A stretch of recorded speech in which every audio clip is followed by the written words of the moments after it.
Hola, soy Lili Larrabando en Un Día a la Vez, mi podcast, un espacio que fue inspirado o más bien creado en homenaje a mis abuelitos en vida.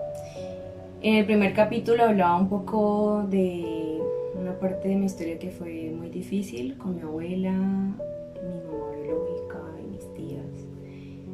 En el segundo episodio hablaba de la historia que estaba repitiendo con todos. Mi abuela, mi mamá biológica, mi mamá tía, mi hermana, mi papá, que era el tema del mal genio, pero también hablaba de algo que es muy bonito y es la parte en la que cuando sanamos entendemos muchas cosas que nos han pasado difíciles y todo nuestro entorno empieza a vibrar, por así decirlo, de una forma diferente. A veces nos da pereza trabajar adentro, buscar qué hay y por qué ciertas cosas no salen como quisiéramos, y normalmente pasa en las relaciones de pareja, sí, que es con quien convivimos. En ocasiones pues la mamá, el papá, con quien sea que estemos en casa, no nos llevamos bien por alguna razón, pero resulta que tenemos heridas de nuestra infancia, hablamos a través de ellas, y quienes están cerca a nosotros, quienes viven con nosotros, sea mamá, papá, novio, primo, lo que sea, pues también tiene una historia que pudo haber sido difícil. Y la sociedad a veces nos ha dicho como que tu historia es más difícil que la mía porque yo lloré más, porque yo aguanté más hambre, porque tú no tenías mamá, pero pues yo tenía tía, abuela, no sé qué, y pues yo no tenía ni mamá ni papá, entonces pues no, lo mío es más difícil. No, tu historia es tu historia y es difícil porque es tu historia con lo que te tocó y la mía igual. Para empezar por ahí, voy a hablar de ciertas cositas para finalizar este episodio. Eh, Primero, el tema de mi abuela con su enfermedad, que ha sido muy difícil de manejar, que en muchos momentos hemos sentido como que está llegando ese momento, y a veces la gente que me pregunta por ella, pues siempre digo está muy regular. Cuando está bien, pues no, está súper bien, porque mi abuela a veces nos sorprende, o sea, tiene unos días pues que, o sea, hemos pasado por ese momento en el que sentimos que ya, y resulta al otro día ya está bien. Pues bien en el sentido de, pues para su enfermedad, para lo que tiene, pues está bien. Y la gente a veces me decía como, ustedes se tienen que preparar, en cualquier momento eso puede pasar. Claro, en cualquier momento va a pasar, pero uno cómo se prepara o quién te prepara, por mucho que uno sepa que la persona está pasando por una enfermedad terminal, que sí, o sea, uno no se prepara para eso. También me han dicho como, es que es más fácil porque pues ustedes de alguna manera la están viendo, por así decirlo, agonizar, morir en el día a día. Y diferente es cuando te llaman y de repente no es que fulano se murió porque lo asesinaron, porque un accidente, no.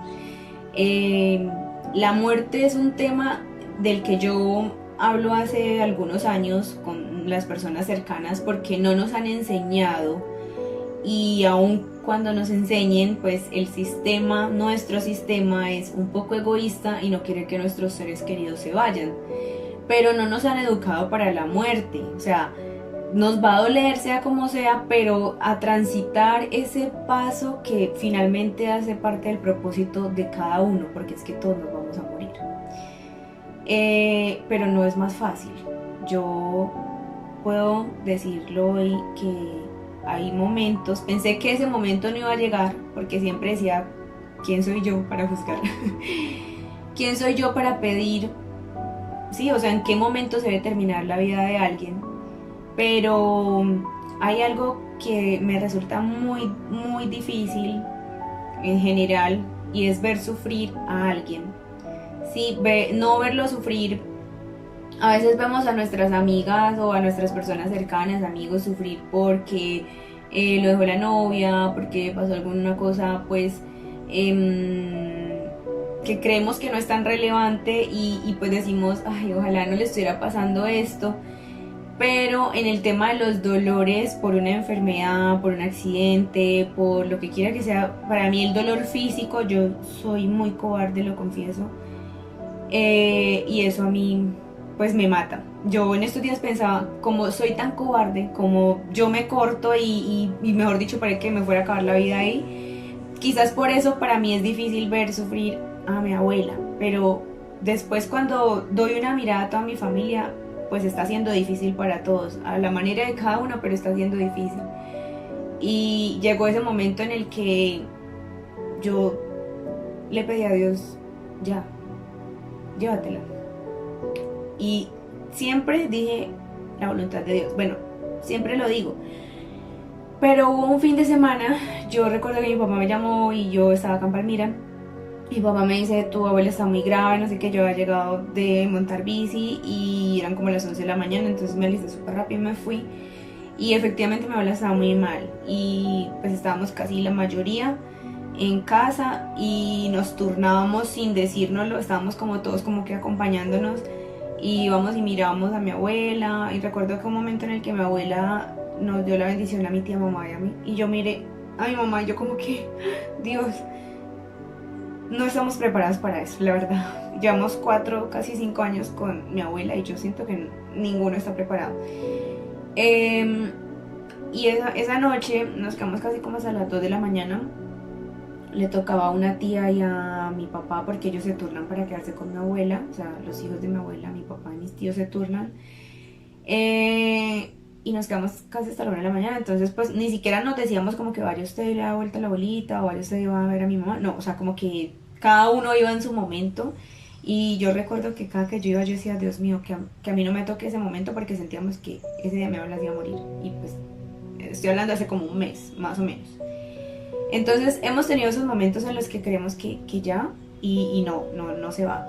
No porque nosotros queramos que se vaya, no. En mi caso particular yo sufro mucho de verla sufrir porque ella dice como que ya no aguanto más. Póngame en una inyección para irme a la otra vida.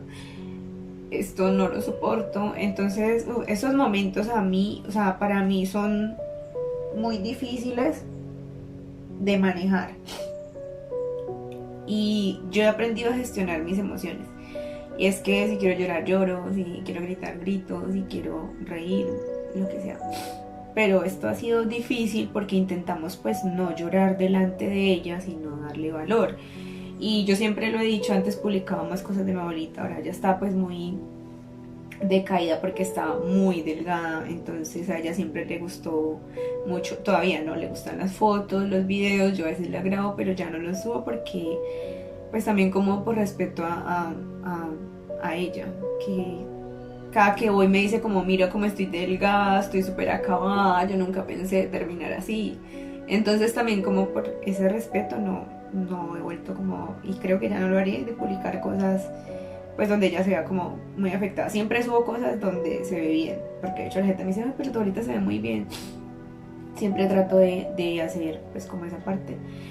Eso ha sido muy difícil. Y agradezco a las personas que en este momento me acompañan, mis amigas, Javier, mi hermana, mi sobrina, porque ha sido difícil para todos en la familia. Muy difícil, entonces yo tengo unos días en los que estoy súper feliz por muchas cosas y de repente llego donde mi abuela, por ejemplo el fin de semana tuvimos una actividad deportiva súper bonita, todo salió súper chévere, entonces yo no estaba súper contenta, luego fuimos a alcanzar a otros de un club de Popayán pues que queremos mucho, que han hecho parte de nuestra triatlón y los fuimos a acompañar, entonces bueno, estaba con mi amiga la Juana y súper contenta, ¿no? Llegué donde mi abuela y yo como que, Dios. Y me vine, porque viajé ese mismo día para Palmira y me vine con el corazón perdonado. Entonces es complejo y en esa parte yo siempre le he agradecido a Javier porque llego, o sea, él no me juzga como que, ay, ahorita estás contenta y luego ya estás triste, no. Me dice, llora. Ayer, por ejemplo, me llamó y me dice, te va a hacer una videollamada. Y yo decía, ¿será que sabe que estaba llorando? Y le pregunté por qué querías hacerme una videollamada. Y me dijo, no, pues quería verte. Y yo pensé que era porque estaba llorando. Entonces me dijo, sí, es que ya lo sé, porque cuando tú estás así, pues tu energía, tú eres otra definitivamente. Entonces esa parte realmente ha sido muy difícil, y quiero agradecer a las personas que me acompañan, no solo a mí, sino a toda mi familia. Las personas que visitan a mi abuelita hace unos 6 meses más o menos, mi abuela decía, mija, si yo me voy feliz porque todo me lo han dedicado, el tiempo, el amor, las demostraciones de afecto y todo en vida. Entonces, este proyecto también hace parte de eso. Este es un propósito que yo quiero, y es que las personas que están allá al otro lado de la pantalla o que me están escuchando lo empiecen a aplicar. Lo que sea que quieran hacer, por la mamá, por el papá, por el tío, por la prima, por la pareja, por la persona que sea, háganlo hoy, porque el ser humano siempre sale de su casa pensando que sí o sí va a regresar, y se acuesta pensando que sí o sí se va a despertar al día siguiente, y son las dos cosas más inciertas que tenemos. El mañana no lo tiene asegurado ninguna persona, ni siquiera yo. Yo estoy súper bien en este momento. Tengo un diagnóstico que ese será otro tema más adelante. Pero estoy bien y no sé, podría morirme en cualquier momento, y no mi abuela que está pues tan delicada. Entonces la muerte no llega con avisos, no llega con la enfermedad, no llega incluso muchas veces con los accidentes. Hay personas que han tenido accidentes fatales y han sobrevivido. Pero el propósito, parte del propósito es ese, que empecemos a hacer esas cosas que queremos, a trabajar por nuestros sueños, por lo que queremos alcanzar hoy.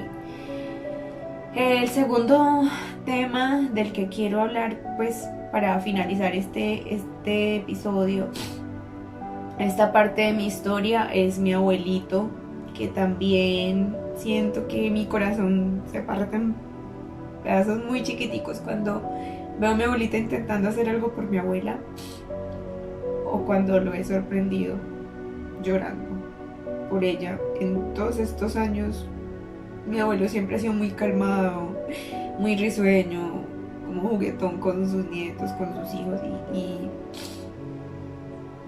también se está enfermando, pero creo que es por todo lo que está pasando en este momento con mi abuela. 62 años van a cumplir mis abuelos juntos. Y es difícil, muy muy difícil. Hace unos días yo estaba con mi abuelita y mi abuelo, estábamos los tres, y le digo a mi abuelo, mi abuela en diciembre no volvió a caminar pues por sí sola. Le digo a mi abuelo, por favor quédate aquí un momento con mi abuela, ya estaba pues en su cama.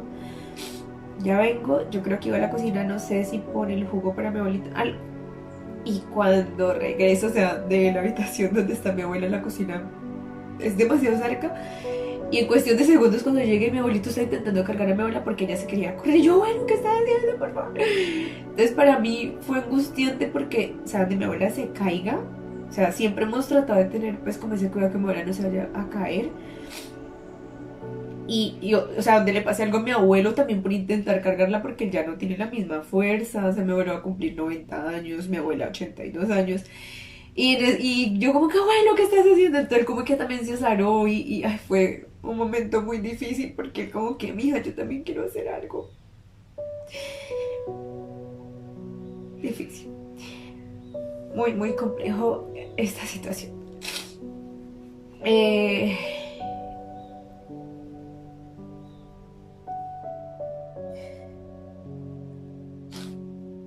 Sabía que iba a llorar, por eso lo tenía listo.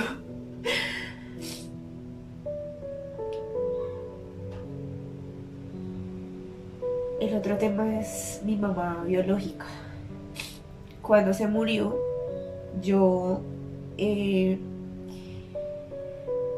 pasé por un mal momento porque me juzgaba y pensaba que era una mala persona porque yo no lloré cuando ella se murió.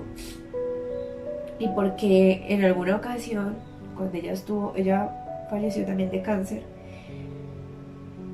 Y ella estaba muy grave en el hospital en Cali. Y mi tía mamá, Mi tía mamá es hermana de mi papá, porque la familia con la que yo he crecido y la que me he rodeado siempre, pues ha sido mi familia paterna. De mi familia materna me he relacionado muy bien con mi hermana la mayor, con mis otras hermanas, pues lo normal, pero no conocí pues mi familia materna. O sea, su mamá, su papá, bueno, el papá de ella yo no lo quise conocer. Y ella estaba en el hospital, entonces mi mamá y mi papá, o sea, mi tía mamá y mi papá me dicen, llámala, pues porque ella está muy grave, cualquier momento se puede morir, dile pues que tú no le, o sea, pues como que la perdonas y no tienes nada en contra de ella, bueno. Yo la llamé y ella, cuando contestó, dijo, ya le avisaron a esta tonta. En ese momento yo lo cerré, o sea, yo lo asumí que era para mí. Hoy lo dejo abierto, la verdad. Pero en ese momento yo asumí que era para mí y entonces yo le dije, esta tonta es tu hija y te estoy llamando porque quería saber cómo estabas. Y yo después dije, mentira, yo ni siquiera quería saber, fue mi mamá y mi papá y yo ya estaba vieja, como se dice, y yo la llamé pues porque ellos insistiendo. Y me dijo, ay, yo le estoy diciendo como que a una enfermera, no sé qué, no es contigo, y además yo estoy enferma si me llamaste para esto, y yo cogí, colgué. Y llamé a mi tía mamá, no recuerdo si llamé a mi papá, y le dije, no me vuelvas a decir que la llame porque pasó esto. Entonces, bueno, ella se puso furiosa, más que yo estaba furiosa. Mi mamá esperó, pues no le dijo nada en ese momento, ella se recuperó, salió del hospital y mi mamá en una ocasión la fue a visitar y le dijo como, oye Ana, ¿tú por qué elegiste a Lili? Entonces ella, no, yo no le estaba diciendo a ella, le estaba diciendo a una enfermera. Y mi mamá, no, tú le estabas diciendo a ella. Bueno, mi mamá también siempre pensó que ella pues se refería a mí en ese momento. Y entonces le dijo, ¿tú por qué con tu propia hija? Bueno, un montón de cosas y pues mi tía mamá se fue y ellas tenían una relación chévere. Bueno, siempre la tuvieron, la verdad, porque mi mamá no es rencorosa, simplemente fue, le dijo eso y pues como que no, eso está muy mal. Y bueno, cuando mi mamá falleció, es lo que me cuentan, yo no estoy segura de lo que voy a decir. Mi abuela, creo que fue la que me contó, mi tía mamá, que ella había ido a la casa de mi abuela y justo estaba pues mi tía mamá, entonces le agradecido a ellas dos pues por haberme cuidado, por haberse hecho cargo de mí durante tanto tiempo, porque la persona que yo era pues era gracias a ellas, entonces pues que ella le agradecía a todas dos pues por el ser humano que habían formado. Y yo siempre me pregunté, ¿esto será cierto o ellas me lo estarán diciendo como para que yo me quede tranquila o algo así? ¿Y por qué preguntaba si era cierto? Porque yo decía, así como las pude ir a buscar a ellas, pues también me pudo decir a mí. Pero eso no fue lo que pasó. Y bueno, ella se puso indispuesta, estando pues ahí en casa de mis abuelos, la tuvieron que llevar al hospital y pues ella la dejó de hablar. Y la tuvieron que remitir para Popayán, pero no alcanzó a llegar. Ella falleció antes de llegar al hospital de Popayán. Ya mi papá pues me llamó, me dijo pues todo lo que ha pasado. Yo llamé a mi hermana mayor pues para empezar a ayudarle con todas las diligencias y pues yo nunca lloré. Y mi hermana menor que yo por parte de mamá pues estaba muy afectada y yo los veía a ellos llorar y yo decía como pues bueno, o sea es que ellos sí vivieron con ella y sí hicieron parte de su vida y pues es diferente. Pero un tiempo después yo me empecé a sentir como que, ¿será que yo soy un mal ser humano? Ah, porque cuando yo llamé a mi mamá enojada a decirle pues que había pasado eso el día que yo la llamé, le dije, no me vuelvas a decir que la llamé. Si esa señora se va a morir, que se muera. Entonces pues yo en ese momento lo pensé así furiosa y después decía como que, o sea, uno se empieza como a dar palo pensando pues que lo que está diciendo, lo que está haciendo está mal. Hoy no lo veo como algo malo, era lo que tenía que pasar en ese momento y no me siento culpable ni por las cosas ni por la situación. Hubo un momento en el que sí dije, o sea, como a los 2 años de que ella falleciera, dije, ¿por qué no lo intenté un poquito más de buscarla y preguntarle realmente qué había pasado? O tal vez no preguntarle, pero decirle como, hey, o sea, no pasa nada, podemos tener una buena amistad, pero bueno, eso nunca pasó, pero sí lo pensé. Pero sí hubo un momento en el que hablamos por teléfono antes de que ella falleciera y le dije, no tengo nada en contra tuyo, no te guardo rencor, no siento odio, no tengo resentimiento, nada. Y ella también me dijo como,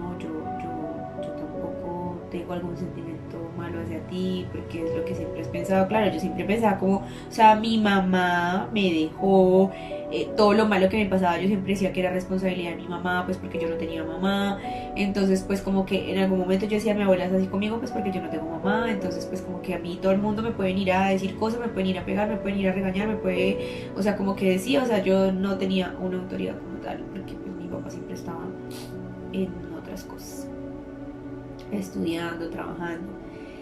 Eh, entonces, eso fue como lo que pasó con mi mamá, pero ya luego la verdad dejé de sentirme mal por eso. Entendí que muchas veces es más familia alguien de la calle que tu propia familia. Yo siempre decía como que mi mamá ni siquiera, o sea, mi mamá biológica, Ana, ni siquiera de saber yo cuando cumplo años. De verdad que siempre lo pensé, ya nunca me llamo cumpleaños. Pero siempre pensaba eso, ya que me va a llamar, ni siquiera se va a acordar cuando nací yo. La otra situación que también hace parte de mi historia de sanar, que es muy difícil, la situación con mi hermana por parte de mi papá, mi hermana Diana, que la mayoría conocen. Hoy pues tenemos una relación bonita, de confianza, pero en algún momento de la vida pues dejamos de contarnos cosas, de tenernos confianza. Yo dejé de contarle cosas porque yo le contaba algo y ya le contaba a todo el mundo. Y yo como que, y pues, o sea, no te estoy contando mis cosas para que vayas y las hables con todo el mundo. Y no eran cosas pues que no se pudieran contar o cosas graves o cosas malas, no, pero yo tengo una particularidad, es que yo, digamos, si sé que es algo que no, que me estás contando y yo, de hecho, le pregunto a mis amigas, ¿puedo hablar de tal tema con X? Por decir, a Vero le digo, ¿le puedo contar a la Juana? Y ella, sí, dale, no pasa nada. Pues si Vero entra me dice, porfa no le vayas a contar a otra persona, pues yo no lo voy a contar. Entonces le decía a mi hermana, pero te estoy contando para ti. Y yo le contaba a todo el mundo. Entonces yo le perdí la confianza y bueno, pasaron ciertas cosas.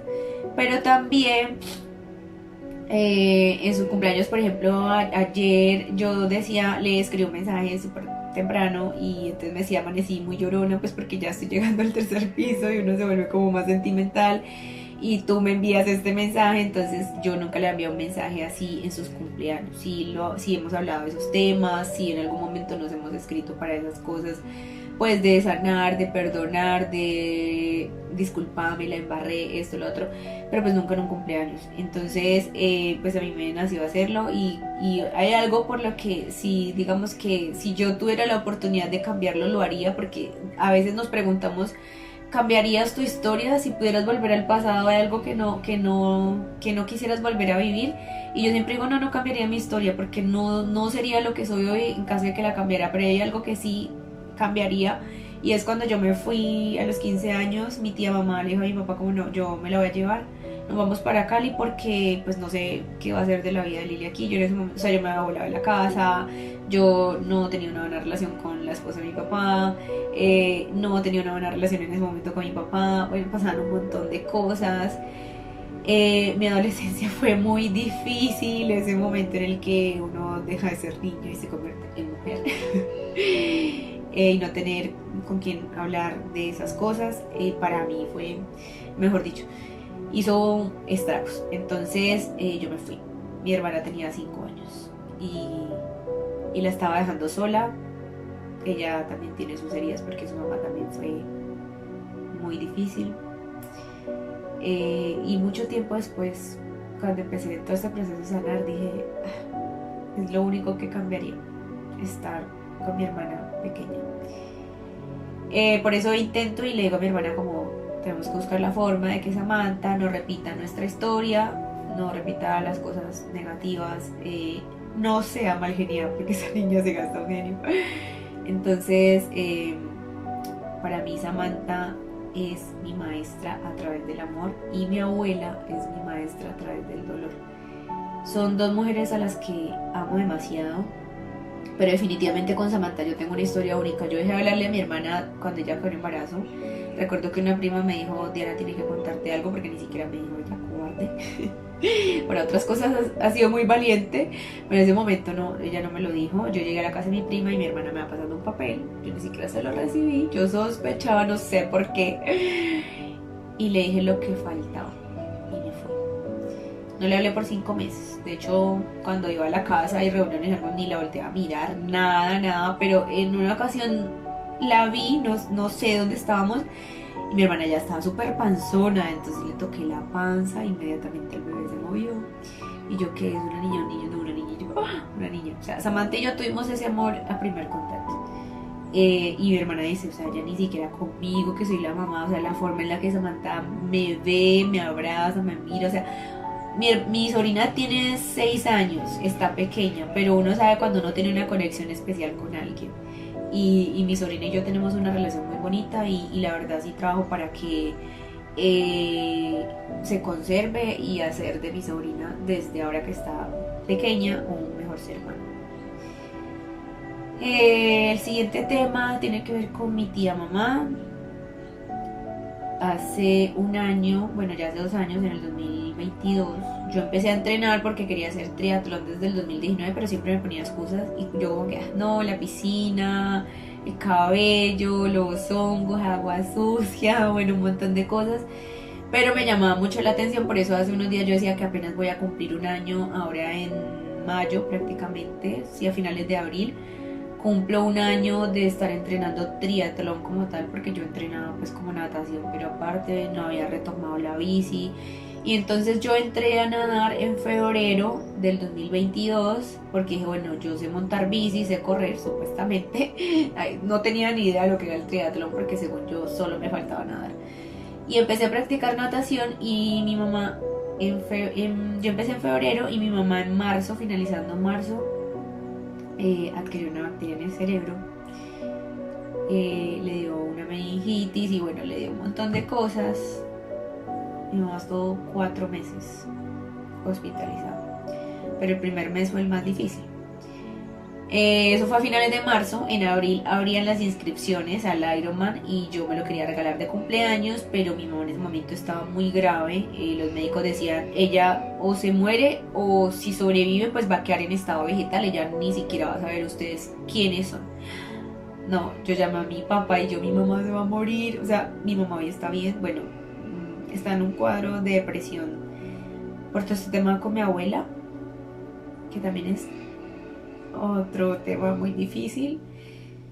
Pero bueno, ya empezó sus terapias y yo espero que de verdad le sirvan porque la depresión es un enemigo silencioso. Y cuando él hace ruido ya es un poco tarde. Y a veces el ruido que hace es un punto final.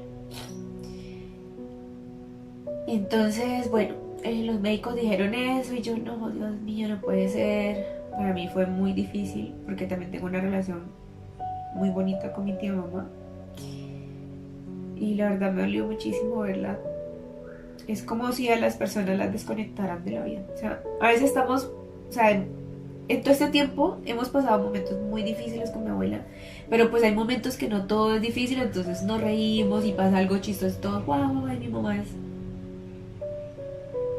O sea, yo hace unos días que hablé con ella, pues insistiéndole que fuera a terapia, le decía, mamá, tú no te ríes.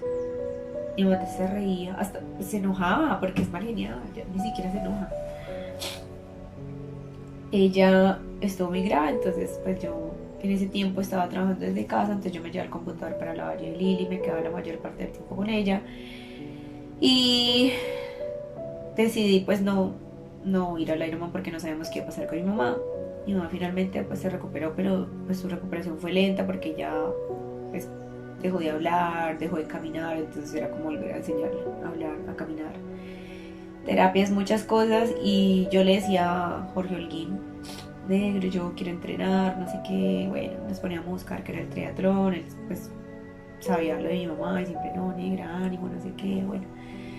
Y él de ver que yo pues como no me pude inscribir al Ironman por lo de mi mamá, pero pues yo igual quiero seguir entrenando y yo entrenaba pues cuando tenía tiempo, cuando descansaba.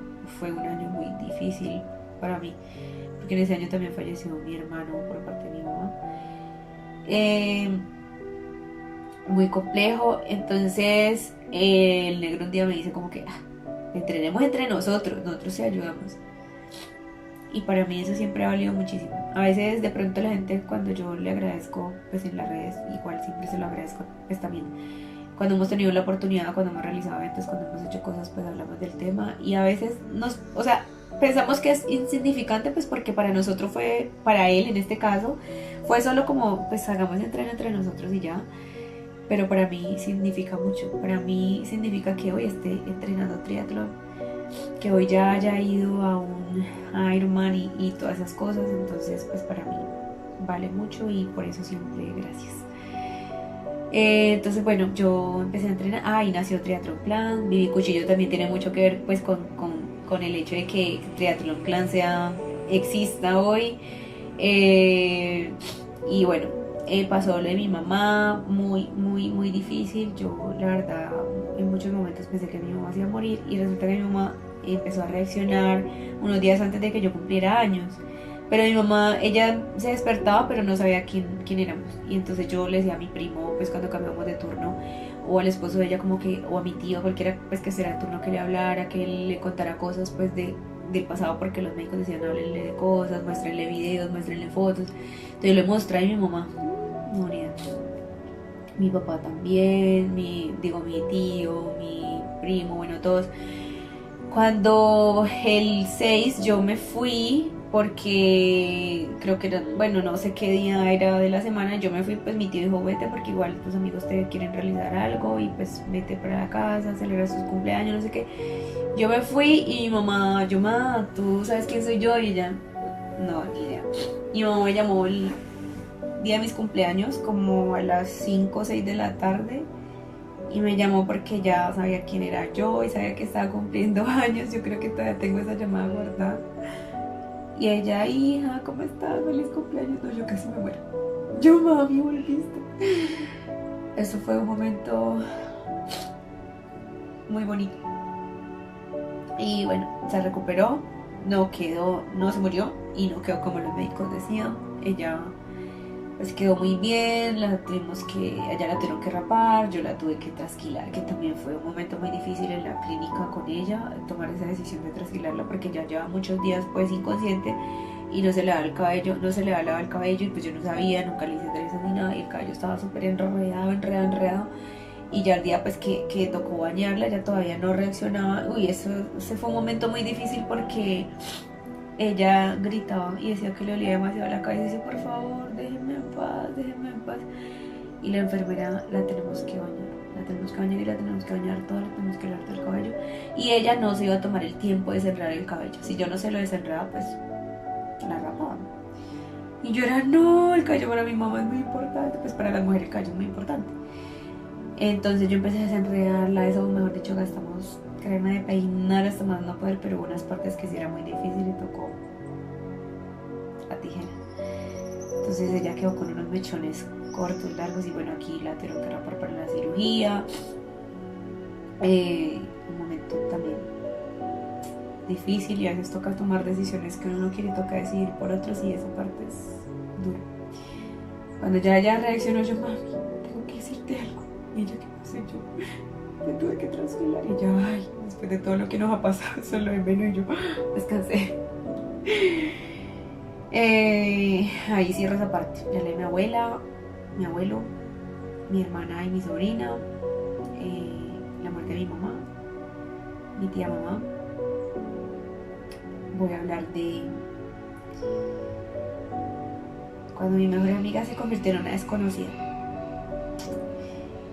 Esa es la tusa más grande que he vivido, que cualquier otra tusa de pareja y lo que sea.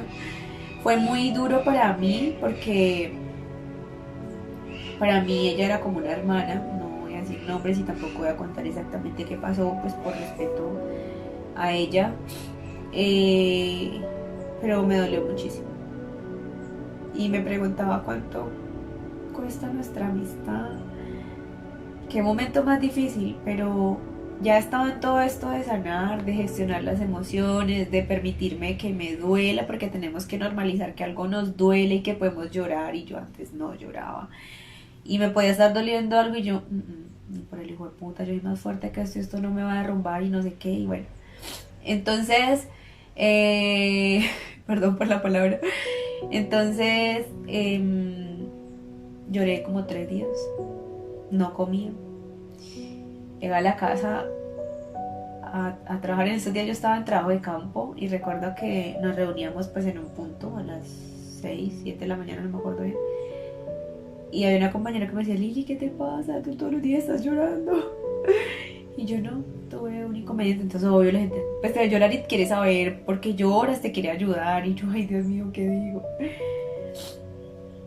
Y llegaba a la casa llorando. Y recuerdo que una vez una amiga me llamó y yo estaba desconsolada. Y ella, ¿qué te pasó? Dios mío, ¿qué hago? No, yo lloraba impresionante, impresionante. Le tuve que contar porque no me podía calmar. Pero tampoco le dije nombre. Y bueno, lo superé. A los 4 días más o menos, 5, una semana, no sé, dije ya, con ella o sin ella mi vida tiene que continuar. Y así fue. En diciembre me escribió que se sentía muy orgullosa de mí, de ver que lograba las cosas pues que le había contado en algún momento. Yo pues contesté su mensaje al día siguiente, le dije como, hola, ¿cómo estás? Y le dije, estuve muchos días triste preguntando, porque yo me preguntaba muchas cosas. No era una amistad pues que uno diga, bueno, si me quiere hablar que me hable y si no, no. Era de muchos años y más que los años eran las cosas que habíamos compartido. Y entonces le dije, estuve triste, lloré algunos días, me pregunté qué pasó, pero pues la vida tenía que continuar y yo sé que ella me conoce perfectamente y sabía que yo iba a permitirme que me doliera, pero pues iba a continuar y no, yo hice lo que tenía que hacer por aclarar lo que estaba pasando, pero pues digamos que la parte que le correspondía a ella pues yo no la estaba recibiendo, entonces pues hay algo que he aprendido en todo esto y es que no tengo por qué forzar los vínculos. Cuando no hay sintonía no la hay, punto. Y por mucho que duela pues hay que irnos de aquí y no siempre pasa solo en las parejas. El último tema, y era algo que una amiguita, una persona también muy especial me decía ayer. En el episodio anterior yo hablaba de que las mujeres que son mamás tienen una tarea súper difícil porque es guiar, es conducir, es ir por el camino de otro ser humano con el anhelo de que sea alguien. Y cuando digo alguien no es que el alguien que nos enseñaron a nosotros de estudiar y tener un título y colgarlo en la pared y ser una buena persona y sí, tener éxito, el éxito pues de la sociedad, que es ir a la universidad, graduarse, trabajar, casarse, tener hijos, tener una finca, carro. No me refiero a ese alguien, sino alguien de bien para la sociedad. Es una labor muy difícil y hay un tema que no había tocado porque lo estaba dejando pues para este punto. Bueno, y me falta el de las parejas, pero ese sí será un episodio aparte, pero es el tema de los papás. Normalmente siempre escuchamos, no, papá cualquiera, mamá solo una, y yo podría decir que no, papá tampoco es cualquiera. Hay hombres que realmente tienen ese título como debe ser, ejercen la paternidad y eso me parece súper bonito. Hay incluso hombres, hoy veía la historia de creo que hoy, bueno, yo sigo a Tatiana Franco, que también ella es la de Vos Podés, y ella fue criada pues por el esposo de su mamá, que no era su papá, y ella estaba muy pequeña y ella decía, desde muy pequeña nunca me hiciste sentir ajena, o sea, es su papá. Y no todos los hombres hacen eso, no todos los hombres ejercen la paternidad de la manera que debe ser, y a quienes lo hacen o sea, mis respetos, porque de verdad que es una labor también muy señalada por la sociedad y no se reconoce a esos que sí lo hacen bien. Mi papá no es amoroso, yo tengo un tío con el que tengo una confianza única y siempre decía que chévere tener esta relación como la tengo con mi tío, que la tuviera con mi papá. No es así. A mi papá, digamos que yo le tengo confianza, pero lo pienso para decirle algo, pero pues igual, o sea, cuando hay que tomar una decisión, pues nos sentamos y lo hablamos, y él también nos pregunta a mis hermanos y a mí como que va a pasar esto, y entonces qué hago, y si compro esto, si voy a este trabajo, si este proyecto, bueno, cosas así. Pero pues es muy diferente, pero sin embargo también parte de lo que soy, yo siempre lo he dicho, se lo doy a mi abuelita, a mi tía mamá, en general a la familia de mi papá, pero pues a mi papá, que nunca me dejó sola, que estudié gracias a él, que me permitió ir a la universidad, me ayudó con mi especialización y un montón de cosas. Pero fue un padre también ausente, porque pues él estaba en sus proyectos de estudiar cuando yo pues llegué al mundo. Él estaba apenas entrando a la universidad, salía recién del colegio, luego pues trabajar y todas esas cosas, pero ha estado allí medianamente, y quienes, lo repito, quienes acompañan ese ejercicio de la paternidad, de verdad que todo mi respeto para ellos. Aquí finalizo esta parte. Creo que hablé de los puntos que fueron complejos para mí, que me removieron muchas heridas de cuando era niña, que eran pues el tema de mi abuela, de mi abuelito, de cuando murió mi mamá biológica, de la enfermedad pues de mi mamá, de mi tía mamá, de mi hermana y mi sobrina, de mi amiga pues que se convirtió en una desconocida, y pues de mi papá. Creo que esos eran pues como los 7 puntos que quería resaltar. Y por último, yo quiero hacerles la invitación a primero trabajar en nosotros. Culpamos mucho al de afuera por lo que nos pasa, especialmente en las parejas, y juzgamos demasiado, señalamos demasiado, nos creemos perfectos, que no nos equivocamos, que es que el otro no tiene la razón y yo sí. Pero hay que revisar un poquito qué es lo que estaba mal adentro, que hace que ciertas cosas no funcionen. Y a mí me ha cambiado la vida. Ha sido difícil, yo no voy a decir que mi vida hoy es perfecta, pero me permito ser feliz, me permito llorar. Como les decía, estoy en un momento de mi vida muy complejo, porque un día estoy, ni siquiera un día, o sea, unas horas ahorita estoy aquí llorando, y de repente ya cuando termine estoy feliz porque pasó algo. Pero vivo ese momento, y lo repito, agradezco a los que me acompañan en este momento tan difícil, pero quiero invitarlos a que vayan un poquito adentro y se pregunten por qué a veces actúo así, porque, por ejemplo, yo era loca, era histérica, era muy mal geniada. Y hoy me sorprendo, y por ejemplo yo le digo a la persona con la que estoy en este momento, es que era muy mal geniada, y no me cree. Y me mire, ¿tú? No te veo, pero sí lo era.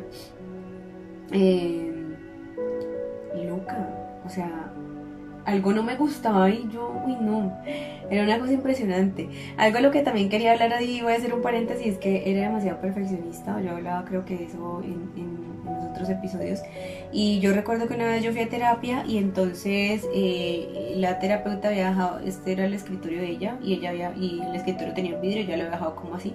Entonces yo cuando hacía oficio en la casa, uy, yo era demasiado ordenada. Ahorita yo les puedo mostrar detrás del celular, y hay un poquito de desorden de cosas deportivas, pero eso yo no me lo permitía antes. Y una de las terapeutas dijo, ¿y qué pasa si tú te acuestas y no lavas los platos? Y yo, me muero, no, los platos no pueden, la cocina no puede quedar sucia. Me dijo, inténtalo, y yo, no. Una vez lo intenté y no pasó nada. Y entonces llegué ese día a la consulta, ella había corrido su vidrio a propósito, entonces el vidrio estaba como para acá, no me acuerdo. Y mientras ella me estaba hablando, yo cogí, lo acomodé, y ella dejó que yo lo acomodara. Y entonces, y cuando yo hacía oficio en la casa era así, ¿no? Entonces por aquí está la línea de la baldosa, y yo era, la mesa tiene que quedar aquí, hay 3 baldosas, entonces en el medio, la que está aquí, porque hay 3, la del medio, hay una cosa que yo ahora digo, puta, estaba loca. Y recuerdo que ese día ella dejó que organizara, bueno, todo, chun. Y cuando ya terminó de hablar me dijo, ¿quién te dijo que acomodaras eso? Pero así súper seria, como si estuviera enojada, pero ella no estaba enojada. Pero yo dije, uy, mucho. Y yo no, pues que estaba desacomodada. Dijo, es mi escritorio, son mis cosas, y yo las quiero tener así. A ti nadie te ha dicho que las acomodes. Y yo, y volvió loco, lo dejó como estaba, y yo, lo siento. Entonces me dijo, cuando ya la terapia terminando me dijo, lo he hecho a propósito, porque sos tan perfeccionista que necesitas que todo alrededor esté, o sea, yo necesitaba tener el control de todo, que todo estuviera organizado. Y realmente entendí que sufría mucho por eso. O sea, si llegaba alguien a visitarme a mi casa y no me gustan las visitas, pero pues uno tiene visitas, y medio tocaba una cosa y era, ay Dios mío, que no lo voy hoy. Apenas se iba, estaba acomodando las cosas. Ay, impresionante. Guardar tantas emociones en algún momento de mi vida me hizo muchísimo daño. Yo tuve una pareja con la que digo, definitivamente tuve un despertar. No, esta relación no se dio, pero somos buenos amigos, somos panas. De hecho me ayuda con los videos y todo. Pero creo que esa relación nos mostró a los dos que teníamos que sanar muchas heridas de cuando éramos niños. Y en el momento en el que yo empecé a ver que él tenía unos objetivos muy diferentes a los míos, él quería recuperar su parte pues de su música, de sus cosas, y yo estaba enfocada en el deporte, entonces nos encontramos a las 6 de la mañana, pero porque yo iba saliendo y él iba llegando a la casa, y en algún momento le dije, ven, no vamos para el mismo lado, esto no va a funcionar, estamos teniendo muchos problemas. Y le dije, cada uno tiene que seguir su camino y lo vamos a hacer bien, por respeto y también por ese... Tuvimos una relación muy bonita y yo experimenté un sentimiento muy bonito en esa relación que no me ha pasado antes en otras relaciones. Entonces le decía también como no por honor, no recuerdo la palabra que usé en ese momento, pero como por respeto al tiempo que estuvimos y que realmente pasaron cosas muy bonitas, simplemente que ya cada uno tenía como sus objetivos claros y no estábamos yendo para el mismo lado.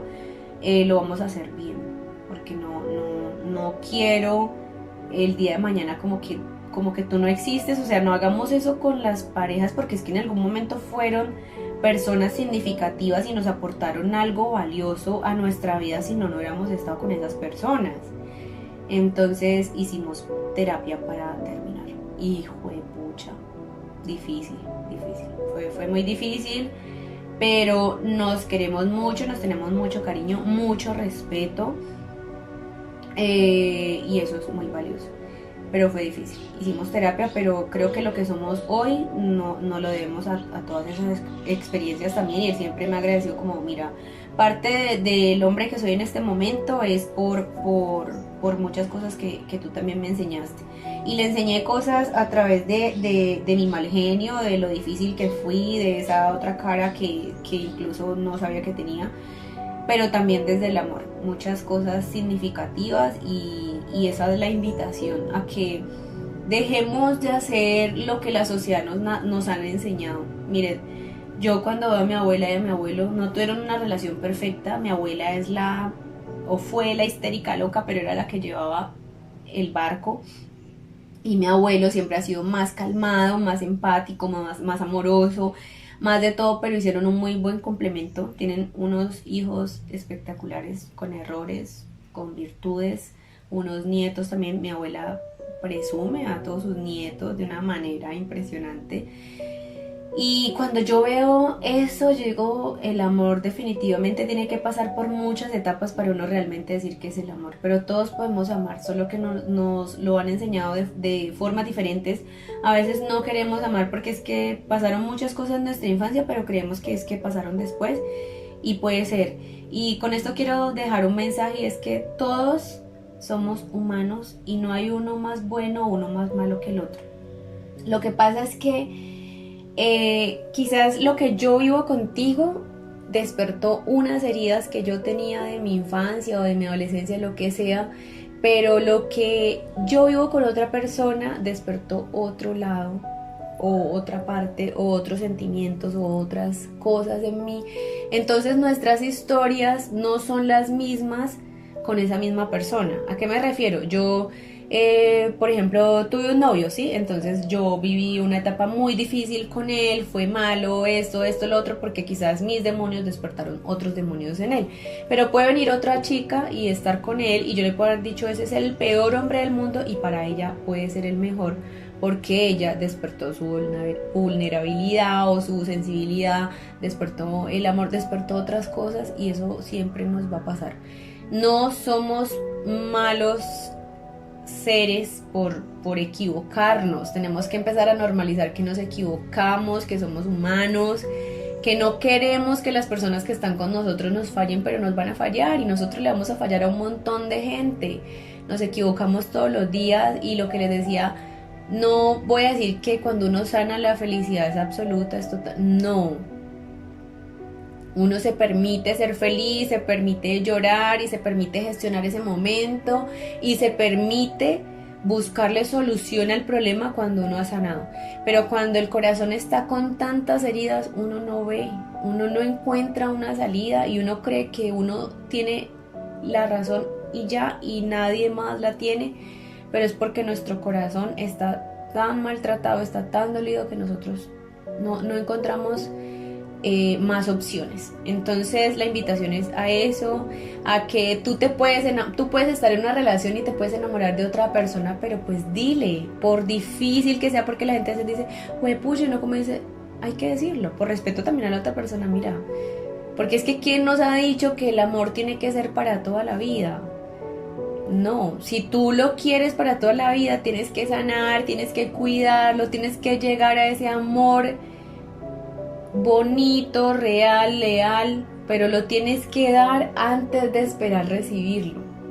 Y puede que no lo recibas, es una lotería que es una carta que uno se tiene que jugar. Yo en este momento de mi vida siento que me la estoy jugando, y no estoy queriendo a la persona con la que estoy ni la estoy amando, digamos como que, ay no, es que cuando mi anterior pareja hacía esto y no sé qué, y la anterior, no.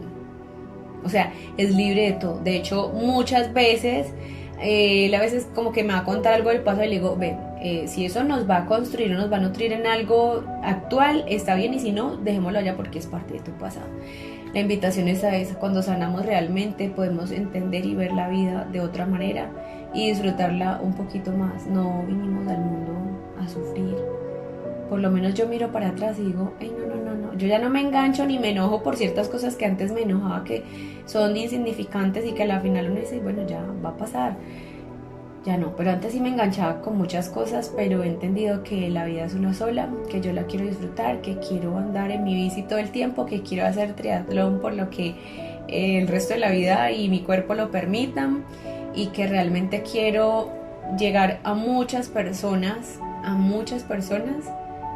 para dejarles un mensaje de sanar, de perdonar, porque nos tenemos que perdonar a nosotros y a quienes nos han hecho daño.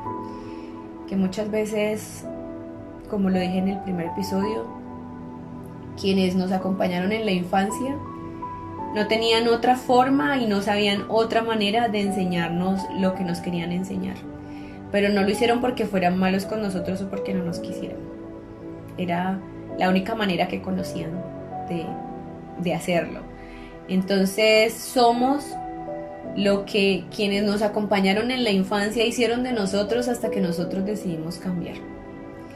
Y finalizo este capítulo de sanar diciéndoles que yo soy todo lo que he superado. Aquí no hablo de todas las cosas difíciles y las historias difíciles por las que he tenido que pasar, pero es un breve resumen porque hablé de las cosas más importantes, que era mi abuela, mi abuelo, mi mamá biológica, mi tía mamá, mi hermana, mi sobrina, mi papá y pues los amigos. Y giramos y el mundo gira en torno a las relaciones interpersonales y a la relación que tenemos con nosotros mismos, y esa es la que hay que trabajar. Cuando trabajamos en nosotros, las demás se dan de la forma más natural y más bonita que hay. Yo soy Lili Larraondo y mi invitación a que me escuches es por si mi historia te ayuda a tomar la decisión de sanar. Gracias por llegar aquí. Los quiero.